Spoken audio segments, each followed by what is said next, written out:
Hebrew పత్రిక 8:12.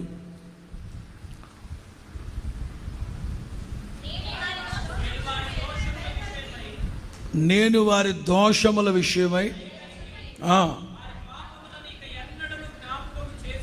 మరి దేవుడు మన జీవితాల్లో మరి ఎన్నడూ జ్ఞాపకం చేసుకోకుండా మన దోషాలు, మన అపరాధాలు, మన పాపాలన్నింటినీ సముద్రము యొక్క అగాధ జలములలో వేసేసాడు కదా. దేవుడు మన దోషాలు, పాపాలన్నీ మన్నించి మర్చిపోతే, మీరు మాత్రం మీతో ఉన్న వాళ్ళ యొక్క పాపాలు, వాళ్ళు చేసిన కీడు మర్చిపోకపోతే ఎలాగా? మన్నించకపోతే ఎలాగా? మర్చిపోకపోతే ఎలాగా? దశాబ్దాల పాటు దాచిపెట్టుకుంటారా గుండెల్లో? బ్రతుకు దినములన్నిటా కృప, బ్రతుకు దినములన్నిటా మేలు, మంచితనం నన్ను వెంబడించాలంటే మనం ఎట్లుండాలి? మన్నించాలి, మర్చిపోవాలి.